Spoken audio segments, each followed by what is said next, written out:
So hello student, welcome to I science. आज हम लोग वेव ऑप्टिक्स का नेक्स्ट वीडियो देख रहे हैं, वीडियो नंबर 6। जैसे कि आपको मालूम है, लास्ट वीडियो मैंने आपको न्यूमेरिकल्स कराया था और हमने यंग्स डबल स्लिट एक्सपेरिमेंट देखा था। उसी के बेस पे कुछ सम्स किए थे।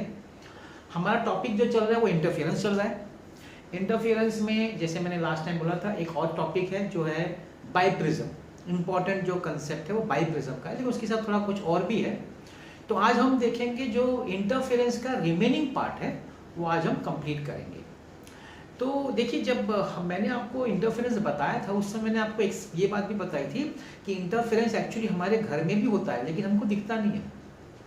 अगर आपको अच्छा इंटरफेरेंस चाहिए तो उस समय आप कंडीशन याद करिए, क्या बताया था कि वो जो सोर्सेज है, दो सोर्सेज, उससे जो लाइट आएगी वो कोहेरेंट सोर्स होने चाहिए। आई होप आपको याद होगा कोहेरेंट सोर्सेज। तो उसी के बेस पे आज हम लोग एक और टॉपिक देख रहे हैं कि कोहेरेंट सोर्सेज के अलावा और भी कुछ कंडीशंस हैं जो होने चाहिए अगर हमको अच्छा इंटरफेरेंस पैटर्न देखना है। तो टॉपिक क्या है? पहला टॉपिक है conditions for obtaining well defined and steady interference pattern. मतलब इंटरफेरेंस पैटर्न जो दिखना चाहिए एकदम अच्छा, क्लियर, सेपरेट और स्टडी मतलब गायब नहीं हो जाना चाहिए, थोड़ी देर में रहना चाहिए, काफी देर तक रहना चाहिए, अच्छी तरह दिखना चाहिए, सेपरेट दिखना चाहिए। वो fringes, central bright, dark band, bright bands, वो सब अच्छी तरह दिखना चाहिए और काफी देर तक रहना चाहिए। इसी को बोलते हैं वेल डिफाइंड एंड स्टेडी। अब याद करिए डायग्राम, पहले मैं आपके सामने वो डायग्राम बना देता हूँ। स्लिट का जो डायग्राम था आपका, यंग्स डबल स्लिट एक्सपेरिमेंट का, ऐसा कुछ बेसिकली डायग्राम था। यहाँ पे आपका सेंटर था, यहाँ पे आपका ब्राइट फ्रिंज आता है, ये आपका स्लिट S1, स्लिट S2, इसके बीच का जो डिस्टेंस है स्मॉल d, ये जो डिस्टेंस है वो कैपिटल D है कि नहीं। और यहाँ से यहाँ हम लोग इसको y बोलते थे, ठीक है। तो ये बेसिक डायग्राम से ये डिफाइन एक्सप्लेन करने के लिए, तो सबसे पहला कंडीशन तो वही है। सबसे पहला कंडीशन क्या है? The two sources of light must be coherent.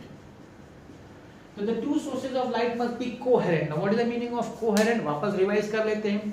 Coherent का मतलब ये है कि वो जो दोनों सोर्सेस की लाइट होगी वो सेम फ्रीक्वेंसी की होनी चाहिए एंड उनका जो फेज होना चाहिए या तो सेम फेज में होने चाहिए या फिर कांस्टेंट फेज डिफरेंस होना चाहिए।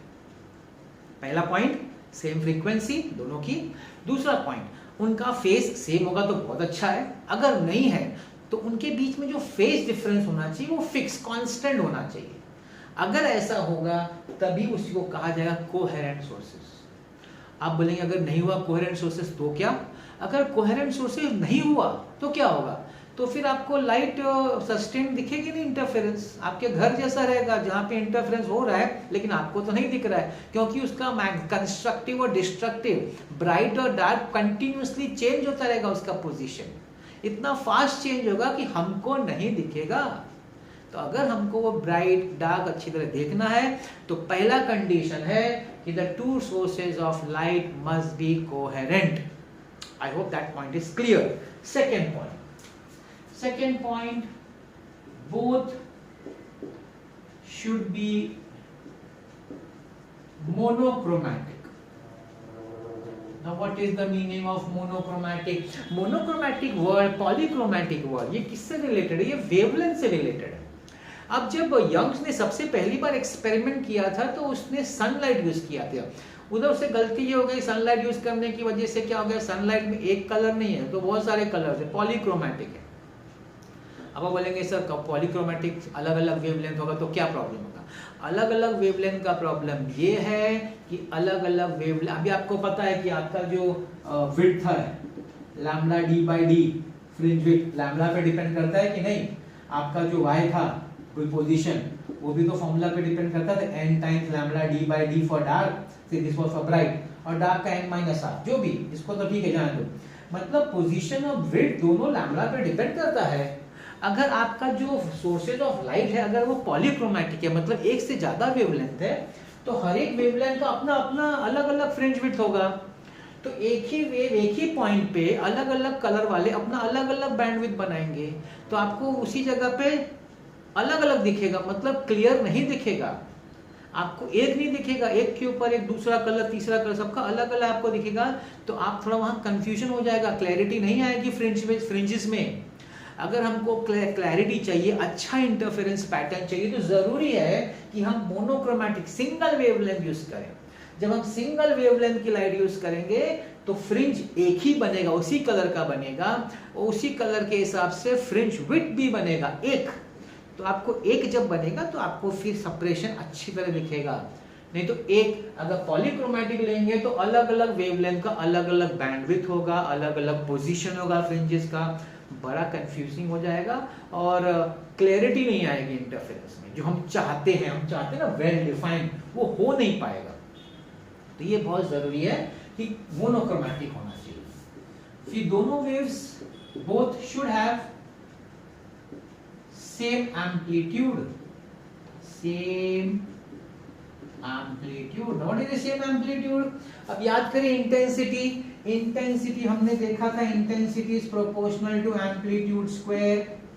फिर इसमें मैंने बोला था अगर दोनों का एम्पलीट्यूड सेम होगा तो आपका जो मैक्सिमम होगा ना वो 4I0 होगा, और आपका जो मिनिमम होगा वो 0 होगा।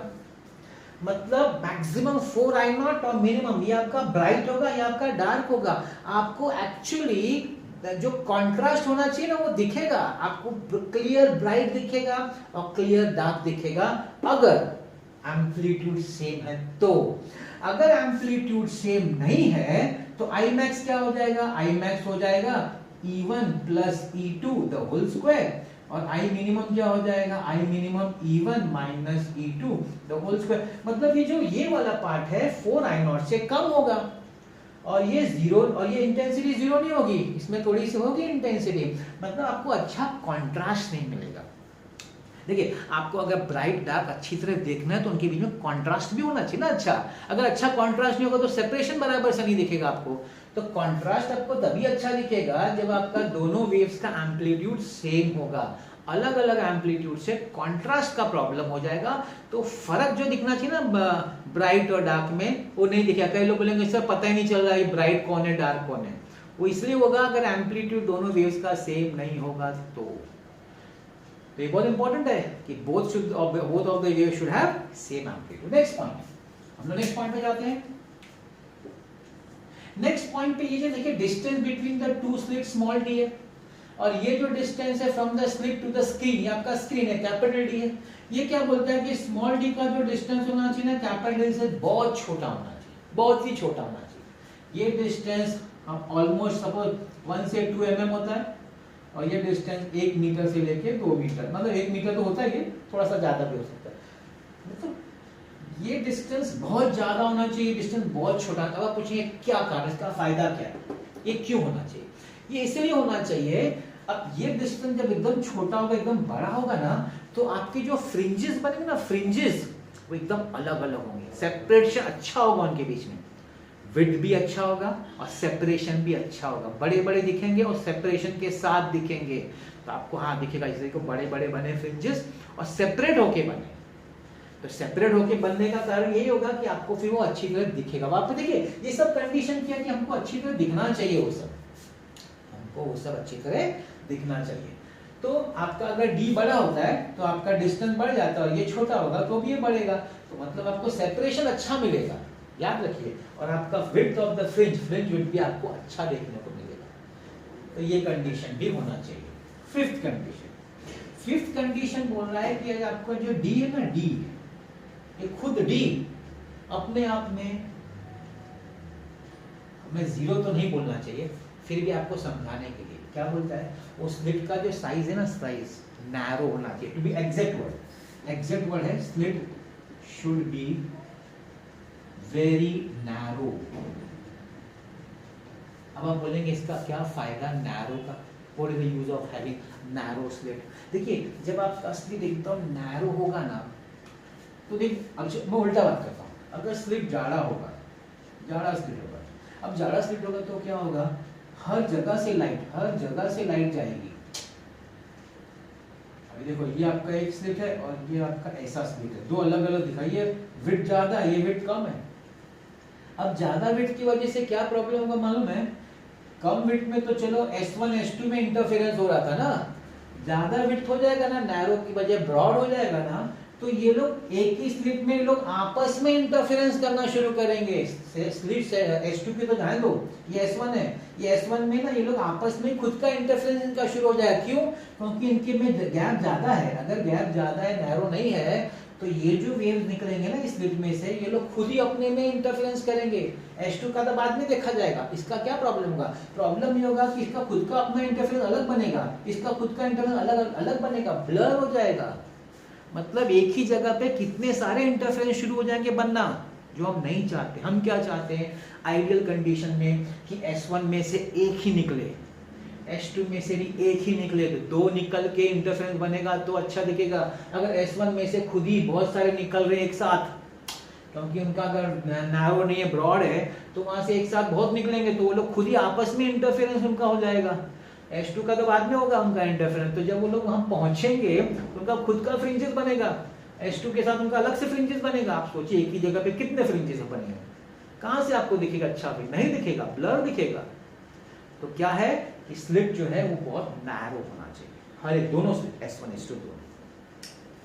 और last, both should be in same state of polarization, same state of polarization।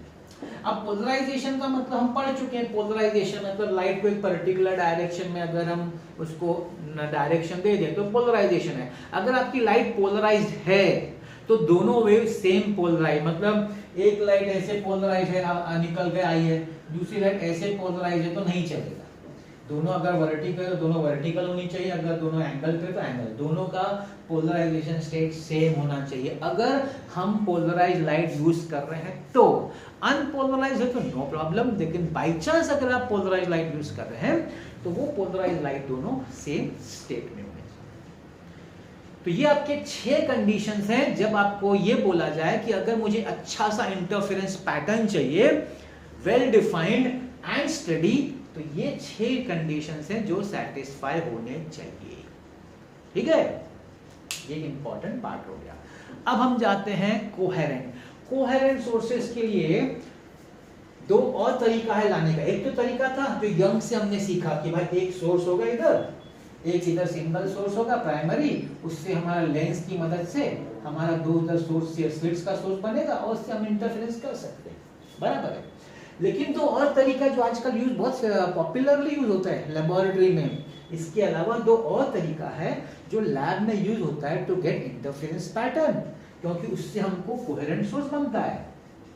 देखो ये जो दोनों स्लिट है हम बनाएंगे, इंसान बना रहा है। इंसान जब बनाता है तो ये जो कंडीशन है ना, ये वाली कंडीशन और ये वाली कंडीशन, वो इतनी अच्छी तरह सॉल्व नहीं हो पाती है। अगर अपने आप बन जाए, नेचुरली अगर स्लिट बने, मेरी बात समझिए, इंसान न बनाए, अपने आप स्लिट अगर बन जाए, ये जो स्लिट्स है, तो उसको कहाएगा बेस्ट फॉर इंटरफेरेंस। अब देखिए ये लोग दोनों कैसे अपने आप स्लिट बनाते, अपने आप बन जाता है, इंसान को बनाने की जरूरत नहीं सोर्सेस का। ध्यान दीजिए कैसे। पहला जो आपके उसमें समझा रहा हूं है लॉयड्स मिरर। लॉयड्स मिरर, यहाँ पे आपका 2 सोर्स है ना। लॉयड्स मिरर क्या करता है, एक सोर्स तो खुद लेता है, मतलब वो इंसान का, हम लोग खुद बन ले रहे हैं एक सोर्स, लेकिन दूसरा सोर्स अपने आप बनता है, अपने आप। मगर मतलब जब अपने आप बन गया, नेचुरली बन गया अगर वो चीज, तो डेफिनेटली वो सब कंडीशन सेटिस्फाई करेगा। ये जितने भी कंडीशंस हैं वो सब सेटिस्फाई करेगा। अब ये दूसरा वाला जो अपने आप बनता है उसको हम बोलेंगे वर्चुअल सोर्स, याद रखिएगा, क्योंकि वो हम नहीं बनाए, वो अपने आप बन रहा है। कैसे बन रहा है ध्यान से देखिए। ये आपका रियल सोर्स है। अब यहाँ पे मैंने जो ड्रॉ किया वो एक मिरर है, दिस इज अ मिरर। अब यहां से जो लाइट आ रही है वो ग्रेजिंग एंगल पे आ रही है। याद रखिए वर्ड यूज करेगा जब आप एक्सप्लेन करेगा तो। ग्रेजिंग एंगल क्या होता है, व्हाट इज ग्रेजिंग एंगल, मतलब जो लाइट और ये जो सरफेस है ना मिरर का, उसके बीच में एंगल एकदम कम होनी चाहिए, वेरी स्मॉल एंगल। मतलब नॉर्मल के साथ angle almost equal to 90 degree होगी और ये एंगल एकदम कम होगा, 1 degree 2 degree with the surface, surface के साथ। That is called grazing angle. तो ये जो ब्लू कलर मैंने दिखा है ना, ये ग्रेजिंग एंगल वाले लाइट है, और कुछ लाइट है ना सीधी जा रही है। ये आपका स्क्रीन है, ये सामने मैंने आपके स्क्रीन, ये जो पार्ट है ना, ये आपका स्क्रीन वाला पार्ट है ना। तो कुछ लाइट सीधी जा रही है जो ब्लैक कलर से दिखाई है, कुछ लाइट है ना ग्रेजिंग एंगल से जा रही है। अब ये जो लाइट ग्रेजिंग एंगल से जा रही है उसको हम लोग अगर पीछे लाएंगे ना, तो एक लगेगा कि वो पर्टिकुलर पॉइंट से निकली है सब, हमको ऐसा लगेगा, फील होगा कि they are coming from certain point, और ये जो पॉइंट है it is acting as the other source. Other source मतलब S2, ये मेरा S1 अगर है तो ये मेरा S2 है जो मैंने नहीं बनाया है, ये इस प्रॉपर्टी की वजह से अपने आप बन गया है। अगर ये अपने आप बन गया है तो ये कंडीशन अपने आप सेटिस्फाई हो जाती है, हमको कुछ करने की जरूरत नहीं है। तो एक वर्चुअल सोर्स, एक रियल सोर्स, इन दोनों की वजह से यहाँ जो इंटरफेरेंस हो रहा है black blue black blue black blue, उस जगह पे आपको यहाँ क्या दिखेगा, interference pattern, dark bright dark bright dark bright, बहुत ही अच्छा दिखेगा क्योंकि आपने रियल एक ही रखा और एक वर्चुअल बना दिया। इस वजह से आपको बहुत ही अच्छा इंटरफेरेंस पैटर्न देखने को मिलता है। दूसरा आते हैं by prism. What is a by prism? सबसे पहले बताता हूं, ये देखिए आपके सामने एक बाई प्रिज्म है। अब क्या होता है बाई प्रिज्म? बाई प्रिज्म क्या बोलता है कि दो प्रिज्म लेने का, टू प्रिज्म्स, वो भी थिन प्रिज्म। थिन प्रिज्म का मतलब है कि उसका जो रिफ्रैक्टिंग एंगल है, या एंगल ऑफ प्रिज्म बोलो, angle of prism should be approximately 1 degree और 30 मिनट, आधा डिग्री। अब आप बोले कैसा दिखेगा सर? ये देखिए इस तरह से दिखेगा। ये एक प्रिज्म, ये दूसरा प्रिज्म, ये उसका एंगल ऑफ प्रिज्म है। ये एज होता ना, लास्ट ईयर आपने पढ़ा होगा ना प्रिज्म्स में, ये एंगल ऑफ प्रिज्म है। ये एंगल एकदम कम होना चाहिए, 1 डिग्री, उससे भी कम हो तो अच्छा है, आधा डिग्री, 30 मिनट्स।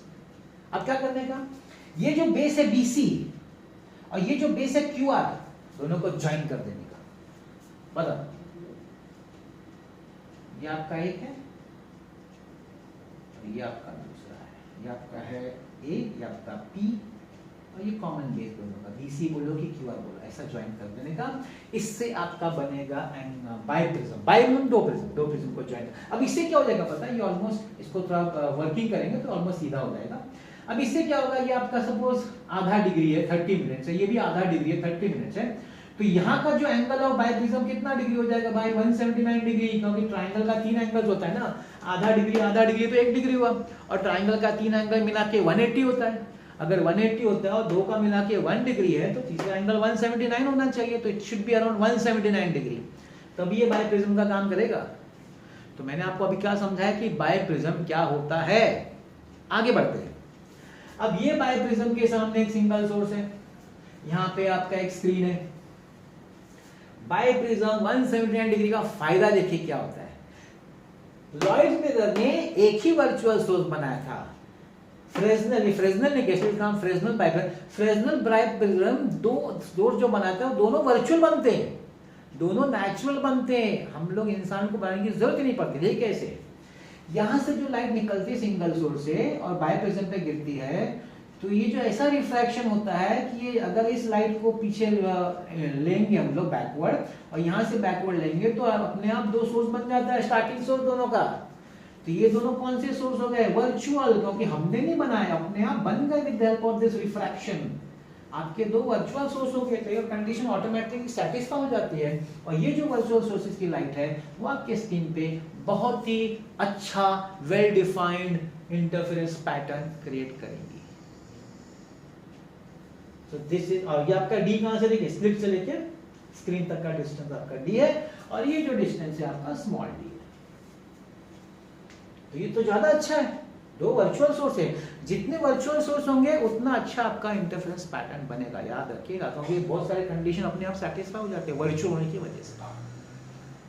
तो this is your by prism. इसमें एक न्यूमेरिकल है बाई प्रिज्म का, जो एक्सप्लेन नहीं किया लेकिन पूछा, मैं तो अभी ये बता देता हूं कि बोलेंगे कि भाई अगर हमने यहाँ सामने लेंस रख दिया, सपोज कॉन्वेक्स लेंस है ना, और फिर बोलेंगे कि इसका लेंस का जो इसका ये जो D है ना, इसका यहाँ इमेज बनेगा, सपोज इमेज इसका बना D', फिर बोलो इधर से इधर का डिस्टेंस देंगे, ये देंगे तो ये आपका u हो जाएगा, ये आपका v हो जाएगा। ये आपका ऑब्जेक्ट डिस्टेंस, ये आपका इमेज डिस्टेंस, ये साइज ऑफ ऑब्जेक्ट और size of image. I hope आपको ये रिलेशन मालूम है लेंसेज में, है ना। क्या है, v upon u is equal to i upon o। तो v upon u is equal to i मतलब image that is d dash, o मतलब ऑब्जेक्ट दैट इज d। इस तरह का एक सम है टेक्स्ट बुक में, इसमें मैंने कंसेप्ट बता दिया, आपके थ्योरी में एक्सप्लेन नहीं किया, लेकिन ये पूछा है, पूछ सकते हैं ना, क्योंकि ये बेसिक नॉलेज आपको लेंसेज का है जो यहाँ यूज करेंगे हम लोग जब सम्स करेंगे। तो ये आपका हो गया पहला, how to get what are the conditions and how to obtain coherent sources with the help of Lloyd's mirror और with the help of Fresnel biprism. और एक लास्ट टॉपिक है इंटरफेरेंस में, and that topic is called as optical path. तो हम next topic देख रहे हैं, लास्ट टॉपिक इंटरफेरेंस का, जहां से इंटरफेरेंस कंप्लीट हो जाएगा, ठीक है ना।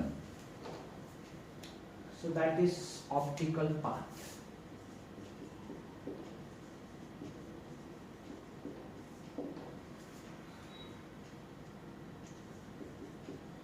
Optical path in a medium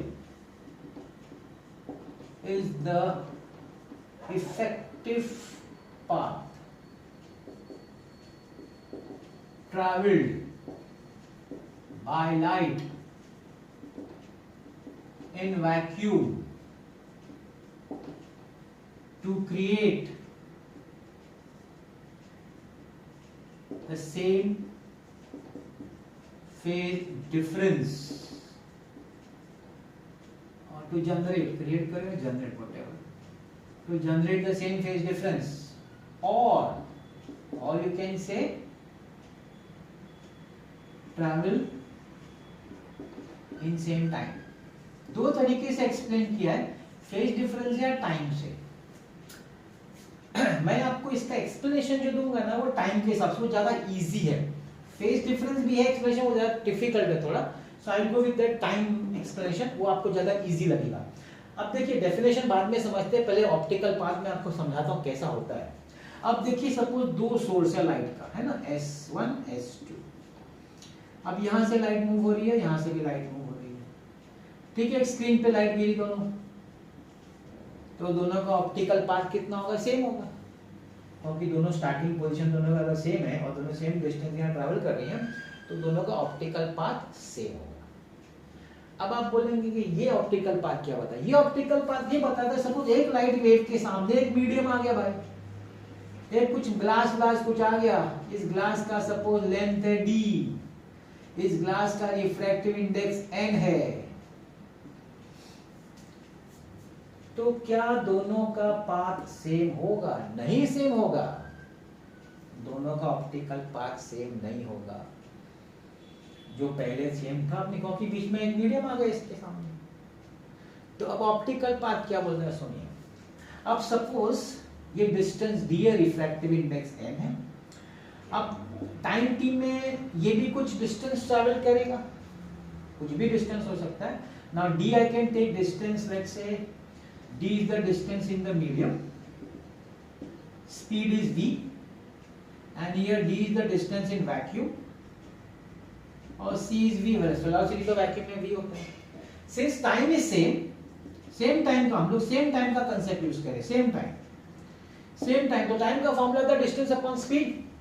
so distance upon speed मतलब distance in vacuum upon speed is c is equal to distance in medium upon v। So distance in vacuum is equal to c upon v into distance in medium, मगर c upon v is refractive index, distance in medium। अब देखिए समझने की कोशिश करिए, आप ये क्या बोल रहे हैं। जब कोई मीडियम में लाइट पास होती है तो उसका जो इफेक्टिव डिस्टेंस है, अगर लाइट वैक्यूम में होती है, अगर ये मीडियम नहीं होता तो उसका एक्चुअल डिस्टेंस कितना होता, उसका एक्चुअल डिस्टेंस होता है n time the distance in the medium, वो उसका एक्चुअल डिस्टेंस होता अगर ये मीडियम नहीं होता तो तो इसका मतलब है कि जब लाइट किसी मीडियम से पास होती है कंपेयर टू लाइट बिना मीडियम के पास होती है, तो जो लाइट मीडियम से पास होती है उसका ऑप्टिकल लेंथ ज्यादा है। उसका ऑप्टिकल लेंथ कितना है? nd है। इसका सिर्फ d है सपोज, तो इसका nd है, n time the d, n time the d, इसका nd है। तो अगर मैं बोलूं what is the path difference then, तो मतलब दोनों के बीच में तो पाथ डिफरेंस हो गया ना, क्योंकि इसका जब ऑप्टिकल पाथ ज्यादा हो गया because of the presence of this medium, वो nd हो गया उसका। अब आप बोलेंगे सर ये वैक्यूम है, please understand, don't get confuse. Vacuum मतलब इसका length compare to vacuum nd हो गया। ये जो d में ट्रैवल कर रहा है वो एक्चुअली अगर उसको वैक्यूम में समझा जाए तो वो d नहीं है, वैक्यूम के हिसाब से इट इज nd। तो हमको तो कंपेयर करना पड़ेगा, वैक्यूम के हिसाब से कंपेयर करना पड़ेगा। तो वैक्यूम के हिसाब से it is not d, effective length is nd, but is travelling in a medium of refractive index n, तो उसका इफेक्टिव लेंथ nd है और इसका सिर्फ d है। इसका पाथ लेंथ ज्यादा हो गया, इसका पाथ लेंथ कम हो गया, तो पाथ डिफरेंस क्रिएट हो गया। अब पाथ डिफरेंस जो क्रिएट हो गया वो होगा nd minus d, तो you can say n minus 1 into d, this is the path difference. अब आप बोलेंगे इस टॉपिक का इंटरफेरेंस से क्या रिलेशन है? क्वेश्चन, इस टॉपिक का इंटरफेरेंस से क्या रिलेशन है? तो रिलेशन बता दो मैं आपको, इस टॉपिक का इंटरफेरेंस से क्या रिलेशन है। तो वापस जाता हूं मैं हमारे Young's model, Young's double slit experiment में। आपका स्क्रीन है, अब आपका इस सोच S1 है, S2 है स्लिट्स। अब ये लोग क्या बोलते हैं कि भाई सपोज आपका दोनों इधर आपका सेंटर है ना, हमने बोला है कि भाई ये दोनों सेम डिस्टेंस ट्रैवल करते हैं, तो यहाँ पे आपका सेंटर पे ब्राइट फ्रिंज आएगा क्योंकि ऑप्टिकल पाथ लेंथ सेम है दोनों का।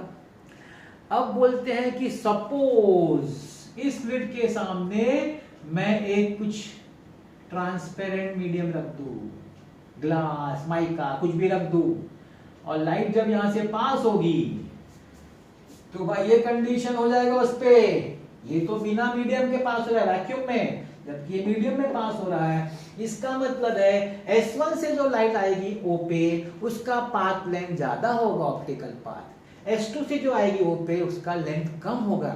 इसका मतलब अगर आपने कोई मीडियम बीच में डाल दिया किसी भी एक स्लिट के सामने तो उसका पाथ लेंथ बढ़ जाएगा कंपेयर टू दूसरे का, तो O पे आपको ब्राइट फ्रिंज नहीं मिलेगा, आपको O पे ब्राइट फ्रिंज नहीं मिलेगा क्योंकि अब आपको ऑप्टिकल पाथ सेम नहीं है। अब आपका S1O बड़ा है, S2O छोटा है, तो there is a path difference, so now you will not get opticals, the central bright fringe आपको इस जगह पे नहीं मिलेगा। तो अब क्वेश्चन ये कि तो कहाँ होगा ऑप्टिकल, क्वेश्चन ये होगा कि आपका ब्राइट फ्रिंज कहाँ होगा, क्या वो ब्राइट फ्रिंज ऊपर की तरफ शिफ्ट होगा कि नीचे की तरफ, सोच के बताइए। ये ज्यादा है तो इसको अपने को S2O को क्या करना पड़ेगा, इसको भी अपना लेंथ बढ़ाना पड़ेगा। लेंथ बढ़ाने के लिए क्या करना पड़ेगा, इसको और लंबा डिस्टेंस चाहिए, लंबा डिस्टेंस ऊपर की तरफ होगा नीचे नहीं होगा, नीचे आप लेंगे तो क्या होगा, फिर S1 का खुद भी बढ़ता जाएगा, ऊपर की तरफ लेंगे तो S1 का उतना रिड्यूस होगा और S2 का बढ़ेगा।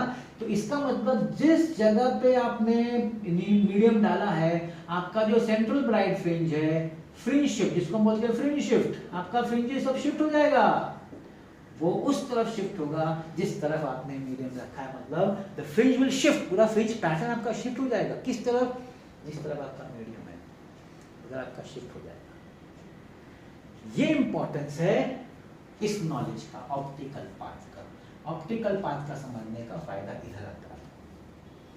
तो वो ये बोल रहा है कि optical path in a medium is the effective path travelled by light in vacuum to generate okay same phase difference या सेम टाइम, मैंने सेम टाइम के हिसाब से एक्सप्लेन किया।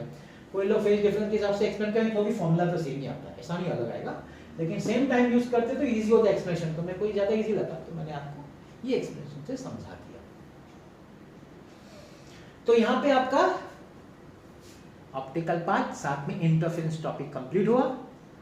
नेक्स्ट टॉपिक डिफ्रैक्शन है, लेकिन उसके पहले सम्स करना तो जरूरी है, क्योंकि सम्स नहीं करेंगे तो टॉपिक डिफिकल्ट लगेगा डेफिनेटली। तो चलिए सम्स देख लेते हैं। तो देखते हैं दो सम है, ये दो सम है ना बाय प्रिज्म पे है, दोनों अनसॉल्व्ड है, टेक्स्ट बुक के पीछे का है, तो पहला वाला देख लेते हैं। In a bioprism experiment, the fringes are observed at eyepiece at 1.2 meter from the slit. तो देखिए अगर आपको समझना है तो ये आपका स्लिट है S1 S2, यहाँ पे आपका बाइप्रिज्म है, यहाँ पे आपका स्क्रीन है। अब ये डिस्टेंस बोला है 1.2 मीटर, तो ये तो आपका कैपिटल D हो गया है कि नहीं, 1.2 metre. The distance between the central bright band and the 20th bright band, मतलब Y20 किसके लिए, ब्राइट के लिए, याद रखिएगा ब्राइट के लिए, उसका है 0.4 सेंटीमीटर। अब बोला है कॉन्वेक्स लेंस रखो, देखो मैंने बोला था कॉन्वेक्स लेंस का एक सम है, ये वही है। अभी यहाँ पे आपको बोला है कॉन्वेक्स लेंस रख दो, तो this is your convex lens. देखो डायग्राम बनाने की जरूरत नहीं, लेकिन एक्सप्लेनेशन के लिए मैं कर रहा हूँ। इस place between the biprism and the eyepiece, eyepiece मतलब आपका screen, 90 centimetre from the eyepiece, तो ये डिस्टेंस जो है ये 90 सेंटीमीटर दिया है। अब ये क्या होगा, ये इमेज डिस्टेंस होगा, है कि नहीं, तो v जो हो गया आपका 90 सेंटीमीटर हो गया। तो क्या हम लोग u निकाल सकते हैं क्या, ऑब्जेक्ट डिस्टेंस u निकाल सकते हैं। u जो हो जाएगा d माइनस d। अब देखो सब सेंटीमीटर में, तो मैं d को भी सेंटीमीटर में लेता हूँ, तो 1.2 मीटर मतलब 120 centimetre minus 90, that is 30 centimetre. तो आपको ये डिस्टेंस भी मिल गया, सब हो गया। अच्छा एक और चीज दिया है, distance between to virtual image. अभी मैंने बोला था इसका ये जो डिस्टेंस है d, ये आपका ऑब्जेक्ट है और इसका इमेज बनेगा यहाँ पे, जिसको हम लोग d डैश बोलेंगे। तो d डैश का बोला है 0.9, d dash is equal 0.9 centimetre. क्या बोला फाइंड करने, फाइंड लैम्बडा वेवलेंथ, ऐसा बोला है, फाइंड वेवलेंथ या लैम्बडा। तो अब देखिए यहाँ पे हमारे पास d है, Y20 है। अब क्वेश्चन है कि ये लैम्बडा कैसे मिलेगा। एक फॉर्मूला है फ्रिंज विड्थ का, लेकिन हमारे पास है नहीं अभी फॉर्मूला, फिर भी चाहिए तो मैं लिख देता हूं। देखिए फ्रिंज विड्थ का फॉर्मूला क्या है, लैम्बडा d/d। आप बोलेंगे सर हमारे पास फ्रिंज विड्थ नहीं है, करेक्ट, हमारे पास लैम्बडा पूछा है, चलो d दिया है, स्मॉल d वो भी नहीं है, बड़ा इंटरेस्टिंग पार्ट है। ठीक है, लैम्बडा को अगर लिखना है तो क्या लिखेंगे, W small d upon capital D, इसको ऐसे लिख के रखते हैं। हमारे पास कैपिटल D है, हमारे पास ना W है, फ्रिंज विड्थ नहीं है, हमारे पास स्मॉल d भी नहीं है। अभी दोनों कैसे निकलेगा ध्यान से देखिए। अब बोला है कि Y20 bright is equal to 0.4, मतलब 20 ब्राइट फ्रिंजेस ना, मतलब 20 टाइम्स फ्रिंज विड्थ, क्योंकि 20 एक W एक फ्रिंज विड्थ हुआ, ये 20 हो गया, 20 W 0.4, तो W विल बी 0.4 अपॉन 20, तो 4 अपॉन 200, या फिर अगर हम लोग इसको पॉइंट ऊपर करते हैं 0.04 अपॉन 2, 0.02। तो आपका जो फ्रिंज विड्थ हो गया वो हो गया 0.02 सेंटीमीटर। ठीक है, तो आ गया 0.0, बाद में उसको हम लोग कन्वर्ट कर लेंगे मीटर में, चाहिए तो मैं ये कर लेता हूँ, 0.02 इंटू 10⁻²⁻² मीटर। तो W आ गया, अब आप बोलेंगे स्मॉल d, तो मैंने बोला था वो पता है ना कॉन्वेक्स लेंस की property, V upon U is equal to I upon O, तो V upon U is equal to D upon D dash, sorry I है D dash, image d dash upon d, हमको चाहिए d, तो d will be equal to, small d will be equal to u into d dash upon v। अभी u object distance कितना हमने निकाला है, 30 centimetre, d dash उन्होंने कितना दिया हुआ है 0.9, इमेज डिस्टेंस कितना है 90, 3 3 0.3 सेंटीमीटर, दैट इज 0.3 इंटू 10⁻²। देखिए लास्ट में कन्वर्ट करने का जब सब्स्टिट्यूट करना हो, पहले सब सेंटीमीटर में कर लेने का, तो हमारे पास W आ गया, हमारे पास दिया गया, अभी लैम्बडा मिल जाएगा, अभी लैम्बडा मिलेगा ना भाई। W का वैल्यू कितना है 0.02 इंटू 10⁻² इंटू स्मॉल d कितना है 0.3 into 10⁻² upon capital D metre में लेने का, क्योंकि सब मीटर में ले लिया हमने, तो इसको सॉल्व करने का चाहिए तो मैं आंसर बता देता हूँ। इसका आंसर आपको आएगा 5 into 10 raised to minus 7, that is 5000 Armstrong. वो कर लिए तो सॉल्व हो जाए। देखिए इसमें क्या समझना है, थोड़ा सा कंफ्यूजिंग है, लेकिन वापस चाहिए तो मैं रिपीट करता हूं। आपका जो Y20 है ना, Y20 वो यूज करने का 20 टाइम्स ऑफ फ्रिंज विड्थ। ये इंपॉर्टेंट चीज याद रखिए, 20 टाइम्स आपको W मिल जाएगा। फिर आपका D डैश है, आपका इमेज डिस्टेंस, ऑब्जेक्ट डिस्टेंस है, आपको स्मॉल d मिलेगा, V/U is equal to I/O, इसे आपको d मिलेगा। जैसे ये दोनों मिल गया तो आप फ्रिंज विड्थ का फॉर्मूला यूज करिए, उसमें से लैम्बडा को अलग करिए और वैल्यू डाल दीजिए। ये शॉर्ट में इसका एक्सप्लेनेशन है, ठीक है। अब नेक्स्ट देखिए, the distance between two consecutive bright fringes.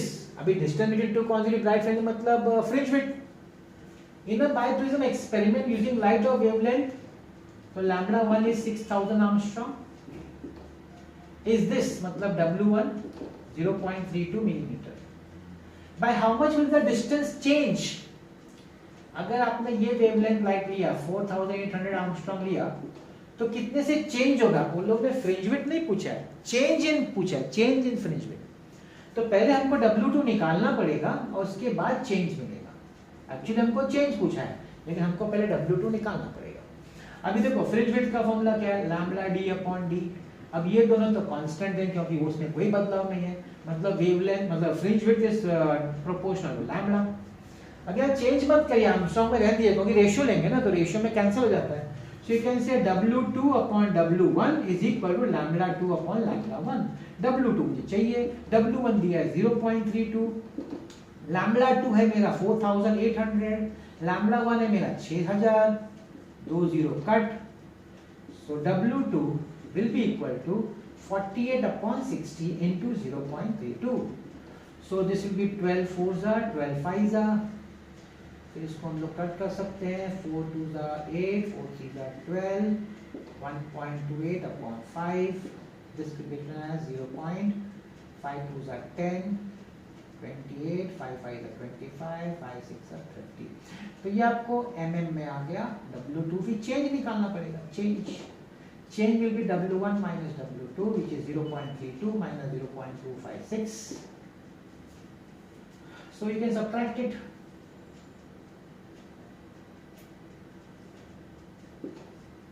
That's the right answer। कुछ था नहीं इसमें।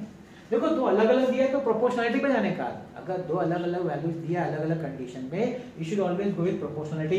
मैंने क्यों आर्मस्ट्रॉन्ग को मिनट में मीटर में कन्वर्ट नहीं किया? क्योंकि रेशियो है, तो करो नहीं करो फर्क नहीं पड़ता है। मैंने मिलीमीटर को मीटर में क्यों नहीं कन्वर्ट किया? क्योंकि वो भी रेशियो है, आपको मिलीमीटर मिलेगा, फाइनल आंसर भी मिलीमीटर मिलेगा, दैट्स ओके, दैट्स फाइन।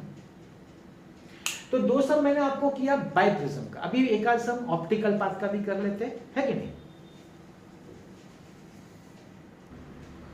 तो ऑप्टिकल पाथ के भी दो सम्स हैं, एक आपका अनसॉल्व्ड मतलब टेक्स्ट बुक के पीछे का है, चैप्टर के पीछे का, और एक सॉल्व्ड है। सॉल्व ज्यादा इंटरेस्टिंग है तो बड़ा इजी है, देख लीजिए क्या बोलता है। The optical path of a ray of light of given wavelength traveling a distance of 3 centimeter, मतलब you can say distance d1 3 centimeter है प्लेन ग्लास में, और उसका रिफ्रैक्टिव इंडेक्स n1 1.6 है, is same as that traveling through a distance x, d2 is x centimeter, और उस medium का refractive index n2 है 1.25। बोला है दोनों का ऑप्टिकल पाथ सेम है, both have same optical path. अरे कितना इजी हो गया ये तो।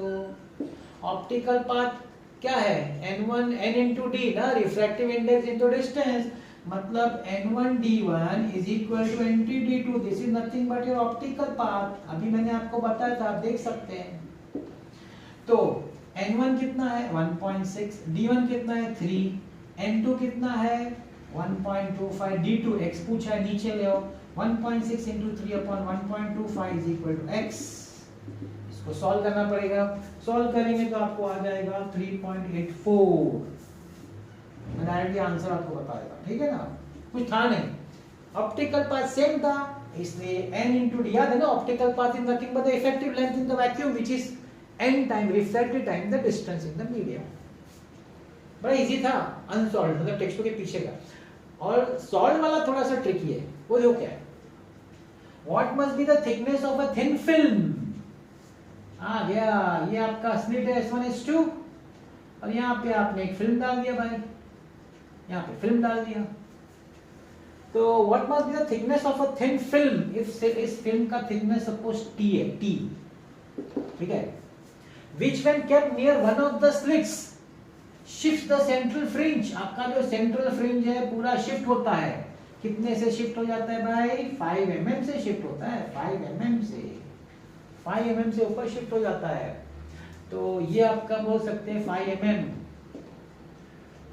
which is 5 into 10 raised to minus 3 meter for incident light of wavelength lambda 5400 Armstrong है, which is 5400 10 raised to minus 10 meter।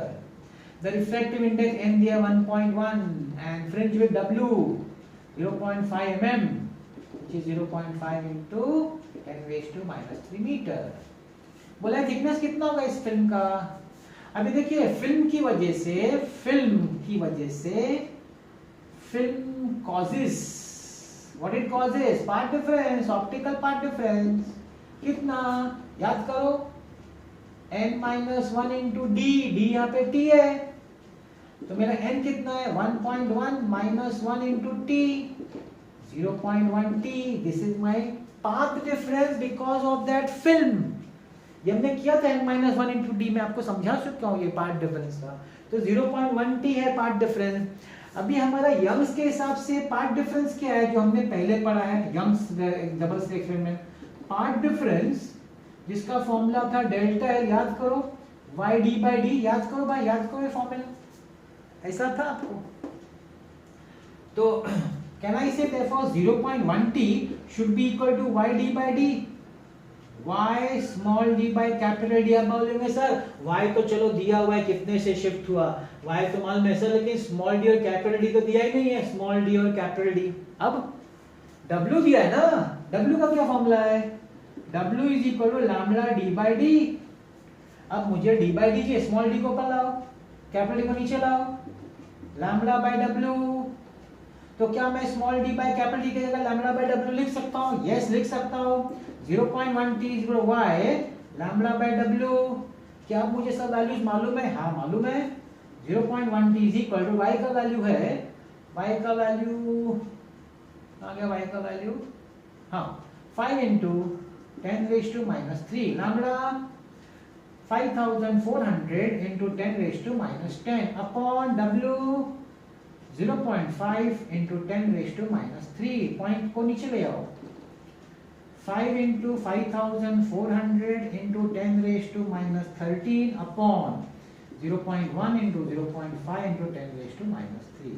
ये तो 5 कट जाएगा, 0.1 बचेगा और जो बचा उसी में आंसर आ जाएगा, है कि नहीं। तो इसका आंसर मैं आपको पता है कौन जो दिया हुआ है, तो डायरेक्टली लिख लेने का, मतलब मैं लिख देता हूं आपको